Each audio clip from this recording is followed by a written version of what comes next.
The NWA biopic Straight Outta Compton opened in theaters nationwide today. The movie, which took more than 10 years to make, arrives at an incredible cultural moment when the very political Black Lives Matter movement is forcing a national conversation about police killings and racial justice. The movie also takes us back to a time when another version of this conversation was being had by NWA, when F the Police was raising questions about how local law enforcement agencies did their work in communities of color.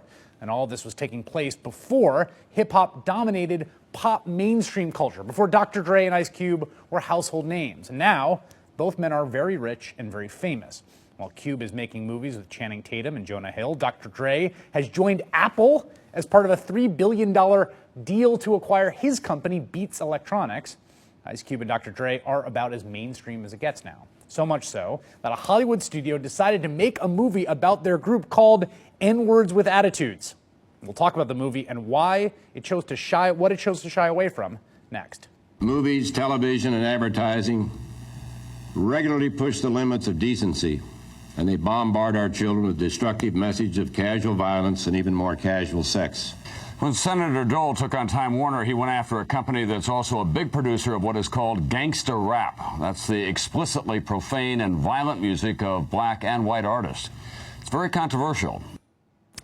20 years ago, when gangsta rap was a huge cultural wedge issue dominating our politics and national conversation, today a movie about some of the founders of that genre out in his movie studios. And joining me now to discuss it, Jason Bailey, film editor at Flavor Wire and author of the forthcoming book Richard Pryor, American Id, and Kierna Mayo, editor-in-chief at Ebony magazine, whose cover this month reads, America Loves Black Culture. Isn't that the truth? Huh. Kierna, this movie now in 2015. Yes. Why now, and did they luck out with the timing? They lucked out with the timing. However, in Black America, this was always timely. It was timely in 1991 when NWA was being covered by the Source magazine, which was where I was employed as a 21-year-old, and it is timely today. Unfortunately, because people are being killed every single day.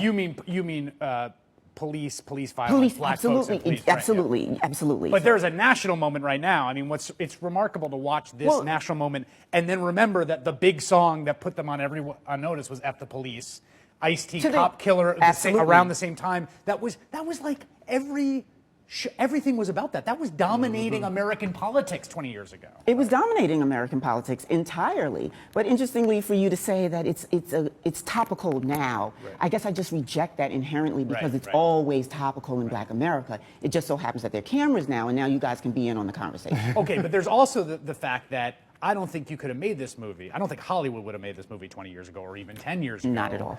Part of that is about the evolution of the age cohort, the fact that this music is now kind of dad music and mom music, right? People in their 30s are like, I remember when I was listening to F the Police when I, you know? Yes. And also the fact that these people, Cube and Dre particularly, these are mainstream, multi-million-dollar American icons. Sure, you know, Dre is an entrepreneur now.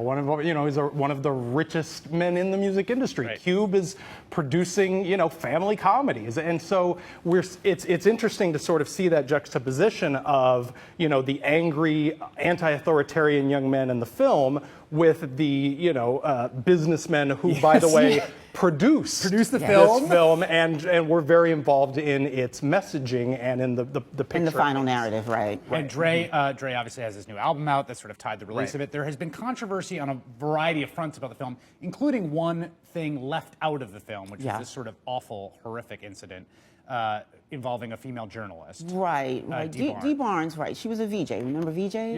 Yeah. She was a really lovely person who everyone really was interested in and thought was an important person. She actually was beat down by Dre.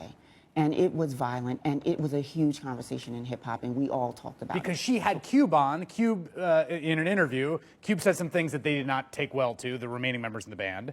They found her at a party, right? I mean, right. This was at my memory, but yes, it was at a party. Long story short, there was an altercation. It was violent. She was harmed. It was at the hands of Dre. And that is not in the film. And that is absolutely not in the film. And it was clearly a creative choice that was made by the producers.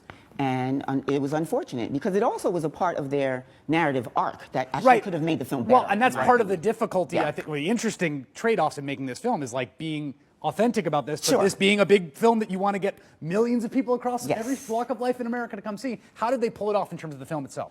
In terms of, I mean, I think the film works. I think, Yeah. you know, It does. there are It does work. You It think does work, yeah. yes. There are troubling exclusions. There are conversations that we had about the music that now we have about the movie in terms of the degree to which it cheers misogyny. Yeah. There are elements that are problematic, but overall it really beautifully captures sort of that cultural moment that they came So from. it pulls it off. It gets you back in there. Absolutely. Absolutely. Yeah, in a really indelible way. Like, you understand where they were coming from, and you also understand what they created out of that moment. And that's my point. Why I think it's really unfortunate that that was an Right. omission, because not only could that have brought light to what actually happened, But that it was would have part of been that a very, trajectory. it was part of the trajectory, and it was rich. It I was gotta say, content-rich. when I first saw this was dropping, I'm very excited. Like, I'm really excited to see this Yeah, movie. you I have think to see a it. priority of it. Yeah. Jason Bailey and Kierna Mayo, thank you for both. Sure thing. Appreciate it. Thanks for having That me. is all into this evening. A special edition of the Rachel Maddow Show. Tale of the Tape starts now.